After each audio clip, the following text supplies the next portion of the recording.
And then Henry wasn't good at just king because he executed them even though he knew that they were his friends and cousins, but they committed treason, so they had to pay what they had done. And then the Bardolph, who was also one of Henry's best friends, stole, and so he was also directed to the executioner because he committed a crime. Those were all dealing with Betrayal. betrayal.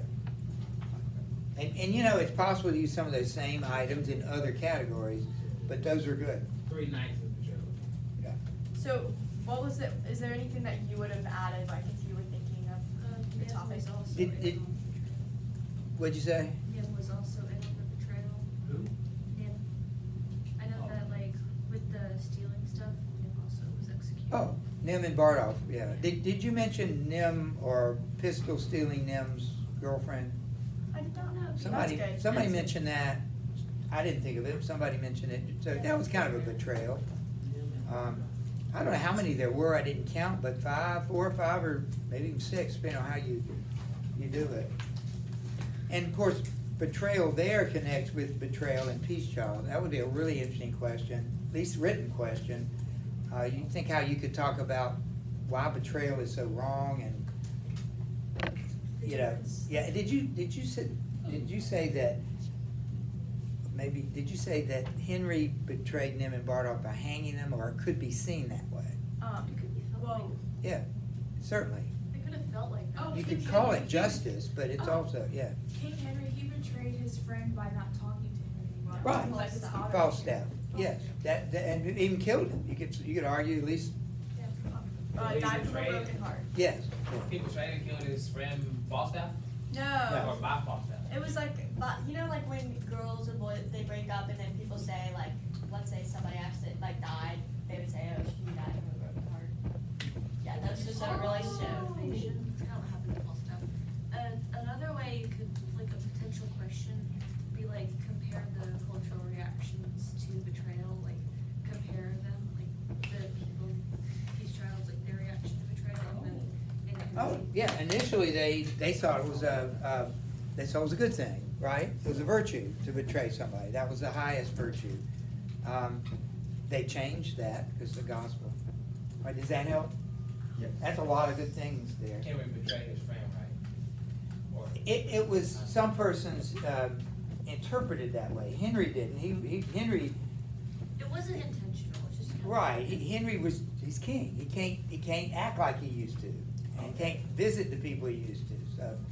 his friend just died. Yeah, but of a broken heart. But Henry didn't do that on purpose, yeah. So 2 of the categories that you would say really cross through all books would be revenge and violence and betrayal, right? Yeah, so far, and it may be it, but yes, Okay. Thank yeah. you. Wait, so for betrayal, it's the Screwbrain Cambridge trying to kill Henry and betraying him, Bardolph and Nim betraying, and then Pistol, I guess, stealing. Bardolph and Nim betraying who? Henry, Right. they were stealing, I guess, I don't really know if it was like actual. You could call it that. Yeah. You could call And it. Pistol betraying, I think it was Bardolph when he stole, Yeah, quickly. and Nim. Henry when he unintentionally betrayed Falstaff. Right. And Bardolph talking to him. Is that enough? And you mentioned 3 traitors. Yes, I did. Yeah, I think so. Did we leave anything out? I think we covered that pretty I well. have a question. Is the cathedral book during, that was Not for this exam. yours? Anything else that we haven't touched on in your mind? I can talk to you personally about it, or we can talk about it as a whole, but this would be the time to ask. Okay, well, I got everything else. So the 3 nights, how were they example of betrayal? Because they wanted to kill Henry, Okay. and he called them before they could do it. Yeah, Can we talk about some contrasting scenes? Yeah. So like, we got some? I think I remember there was Catherine talking with her, like Alice the maid or something, and then it was like a comedic scene to contrast the seriousness of the battle. Yes. And then I remember there was one where it's like it pans, or not really pans, but it's like it starts with the English side talking about how they're really stressed, and then it pans over the French and they're kind of like relaxed and having a merry time. Yeah, and that would be, now, but you need to be specific. Like, think of the particular scene where those things happen. Anna, please. I said one example of contrasting scenes was with Nim and Pistol, and they were fighting over Nell quickly. It contrasts the fact that England and France were fighting over the throne. It literally back-to-back scenes, right? Another contrasting scene was when Henry V turned his back on Falstaff, and Falstaff was the one who betrayed, Henry betrayed, because, and he died from a broken heart because they used to be really close, and then Henry V became king and did not have as much time for Falstaff. In the same way, the three traitors, Grey, Cambridge, and Scroop, betrayed Henry by plotting to kill him. And then Henry was betrayed. Again, that's back-to-back scenes. If that's what I ask you, then you need to be thinking in terms of what scene happened right before the other, and they literally are opposites And or then similar. the scenes are, the scenes are both about betrayal. The last one is when the day before Agincourt battle, the French are partying and the English are meticulously planning. This shows a contrasting scene, but also the bias in the author, because he shows how serious England was about winning and how silly and foolish the French were about the war that they were about to lose. Right. So. I they think that's were- 3 examples. Question? Can you say what? The Agincourt one, right, so. Question, you have a Yeah, question? and you said, how is that portrayal though for Agincourt? Oh, betrayal of the author because he's already chose the side. Right? We're on contrasting now. They won't contrast. Yeah. I know the compare contrast. I didn't understand the. Yeah, what was that one? Which one? I don't know. Agincourt. Agincourt, the scenes are, the last one is about the day before Agincourt battle, the French are partying and the English are planning. Oh, This okay, shows, okay. Right. Literally, again, back to back. You see them party. In fact, the scene where Henry's going through the troops, right before that, you could hear the French partying. So they had to listen to them partying. Or another, like, this isn't like back-to-back scenes, but like, Henry was in the camp with his soldiers, and wasn't the prince and the king like somewhere else, not even like at the battle? No, the prince was with them, but he wasn't like, he was bragging, whereas Henry was trying to get an idea of how his people felt about fighting. Yeah, I mean, if you want to contrast those 2 characters, those are 2 good scenes to do it. That we had just heard the Prince of what's his name, Dauphin. Yeah, we'd heard him brag about his horse and about his armor, and Henry is not that. So Anna Grace, the French are partying and the Hey, English she's were not. planning? She's not listening. Oh, What? the English were planning, right? The French The were English are partying. planning, yes, the French are partying, yes. Can you say Planning what versus you party. there about Falstaff? Yes, okay. We have one example, it's Pistol and Nim were fighting over Nell quickly, and it contrasts England and France fighting over the throne. Another contrasting scene was Henry V turned his back on Falstaff, and Falstaff was Henry V's best friend. And when Henry became king, he pushed Falstaff away. When Henry then was betrayed by his friends, Cambridge, Grey, and Scroop, because they were plotting to kill him, which is treason, and he had to execute them.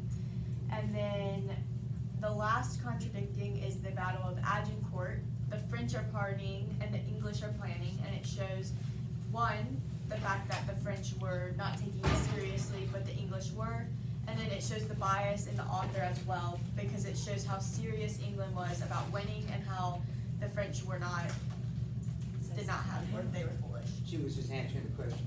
This is for your last period class. Okay. Got it. Oh, these are suckers. I was really hoping we were gonna get them too. Of course.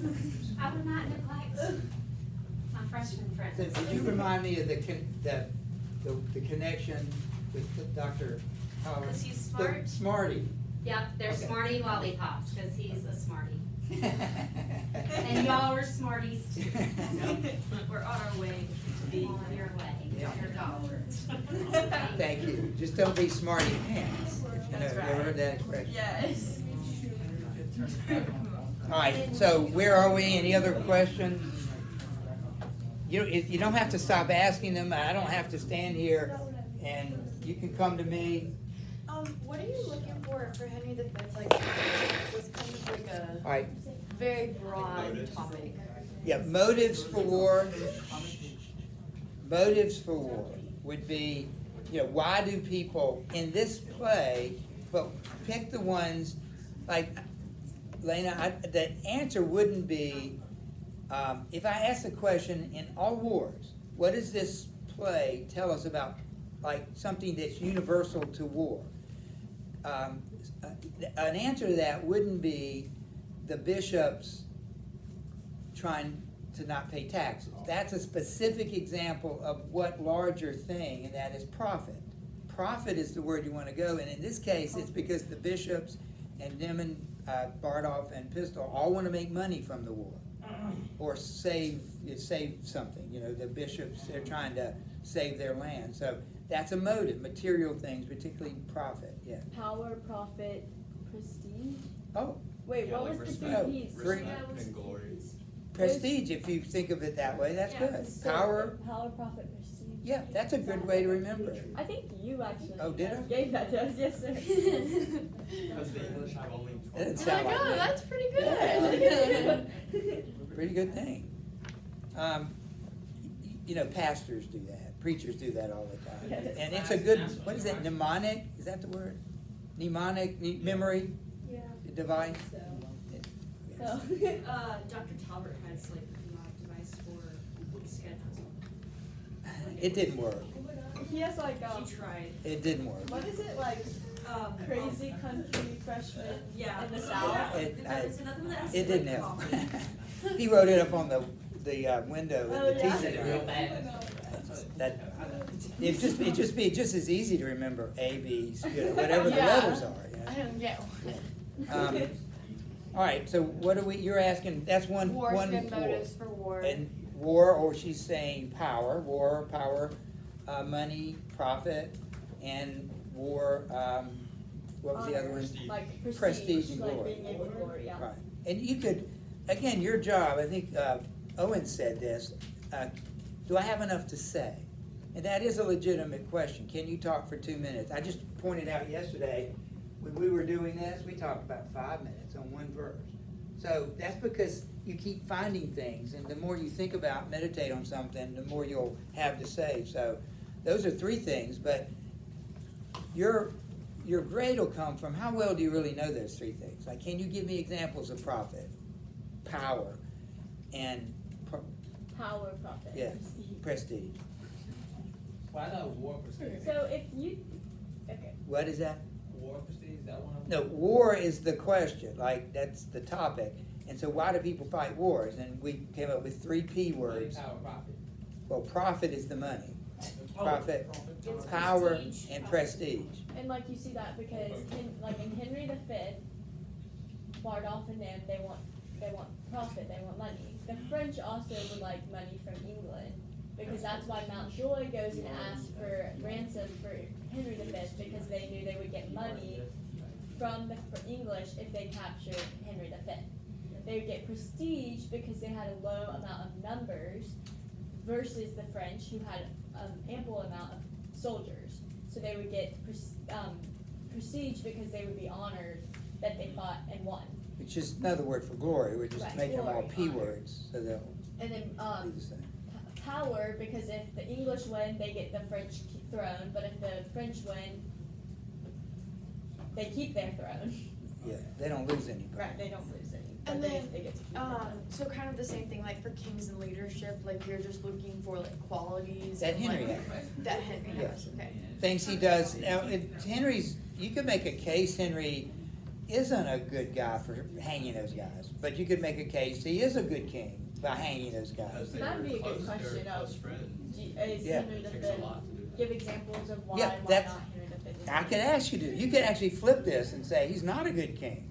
And you could probably use the same evidence, 'Cause he just betrayed- interpret it Yeah, because he different. betrayed his friend. Right. He's betrayed, yeah, He's killing people right. for his own power, you know, look, he But killed. technically, there would be a good question that you could ask at the end for that. You could say, well, Henry at first did not want to start war because he didn't think that the cost of the war was worth it. So what are your thoughts about that? That would be a good refuting That's a very good question. one, yeah. But then same with the other. But you realize that normally we don't have time to ask the really good questions because we're moving on, but we ask a question because you need the question. You didn't tell us enough, so we'll ask you a question or two. But it's a shame, because I'd like to carry on a conversation with you. Mhm. But I we feel don't like have that time. would be better. But that's what you do in thesis. When you do Like, thesis, orals, if I could sit down and have a conversation about you about the topic that I picked, that would be way better than That's- actually presenting. that's thesis. You get all three. You write it, you speak it, and then you answer questions about it. And that'll be somewhat next year, to a lesser degree, when you, not next year, but junior year. Oh. You get to do a junior thesis. Does Henry V cover Agincourt, the battles of Agincourt Waters and the, what's the one? No, just Agincourt. Just Agincourt, Right. no Waters?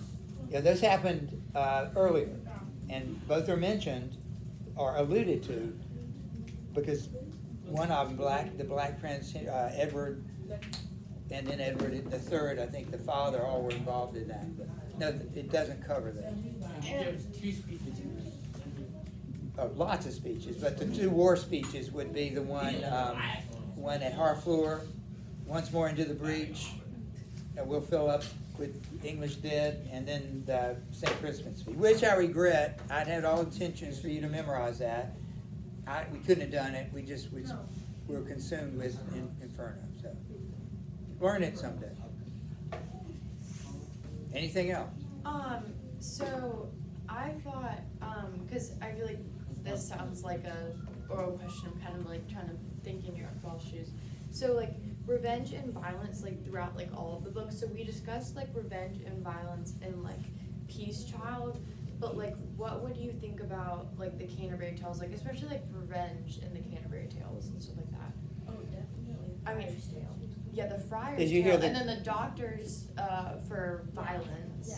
The Because physicians. for the Yeah. Friar's Tale, you're talking about a demon, and so he's basically committing violence / revenge on the summoner, because he's Okay. saying that the summoner is like so bad that he's worse than the devil himself. Would you repeat the topic that you just brought up? You so- might want to listen to this, because I might like it. I might use it. So it's like how is like revenge and violence portrayed in like all 3 books? Because we like talked about Peace Child, and so what I'm just making is like a table, and so I can like see all of them together. And so we were talking about, we did Peace Child yesterday, and we're talking about Canterbury Tales right now, how like the Friar's Tale exemplifies like revenge, and then the Physician's Tale is like violence. Yeah, because, yeah, Well, you could even throw Inferno in there, right, with because they're examples of people. 7. Wait, fire tell, say that again? Yeah, 7. The Friar's Tale for revenge, and then the Physician's Tale for violence in the Canterbury Tales, and then in Henry V, I mean, violence, the whole war. And then the circle of violence. So, And then you can mention the suicide, neighbor, and God, and then you can mention the people who live there and why they represent each one of them, and then connect them to each of the points you made in each book that you Is read. none of that in final? Yeah. you have to think a little bit. There's a whole section of violence, and betrayal would be a part of the last 9th circle, where you betray kinsmen, or you betray countrymen, or you betray guests, or you betray lord. So, yeah, you could definitely include that. You could do all 3. Now, Canterbury Tales, what'd you say about revenge there? In the Friar's Tale, He's getting revenge. Right, he's getting revenge on the summoner because they don't get along, and so he's basically calling the summoner, who's on the trip with him, worse than the devil. And you know how I would handle a question like that is I would let you pick 2 or 3 out of 4. I wouldn't make you do all 4. You could pick a number, whatever number, maybe 2 or 3. So choose So the if- strongest one. Yeah, and if you see a question where you have to connect those 3 things, that was a really good question. And even if you did that, I would go ahead and write down on your card another one, because if you talk really fast through the first 2, That's good, then you good have another advice. one anyways. Be over prepared. Right, exactly. Always Can we be. talk for 2 minutes? Yes. That is not very long. I think we'll be fine. Yeah. Not like the junior thesis. When you're nervous, it's longer. You just take deep breaths. And you talk slowly. Nobody can understand you if you're talking fast, and plus, you work against yourself if you Right, talk because fast. your brain wants to go slowly too. It's your Right. heart that wants you to Right. like continuously just. So, slow down, we can hear you. Makes a better presentation. Well, we've got time for you to work, What about revenge? wrong place. We got 15 minutes. you have questions, ask them to me. Revenge, Henry the Can you Yeah. look over this? Yeah, and if, some of you still owed me something, please, Can I go? let me tell you one thing, I haven't finished your test. Now, ideally, I would give them to you tomorrow, but I might not finish, so after tomorrow, you're gonna have to find me to get Inferno. So if you really want Inferno, you don't want it, that's fine, I'll still grade it and enter it, but I would love for you to get it back, but you gotta find me after tomorrow. If I don't give it back to you tomorrow, you've got Thursday and Friday, even Tuesday of the following week, but that's kinda late, so check with me before the end of the week, I'll give you your graded Inferno So day. me and Dominic have been writing these study guides over the Is this what we're just been? this yeah, your- I just gotta make sure it's good. I don't have anything like inherently wrong. Yeah. I have to read, let me look. Okay. And can't we turn these in for? Yeah, yes, I'm gonna allow you to give these to me for a little extra credit, so bring them with you. Oh, do you And- want the I'll video? turn mine Yeah. in with Miss Farmer. Yeah, What is the? yeah, go ahead, you're not turning it on. Just like your review.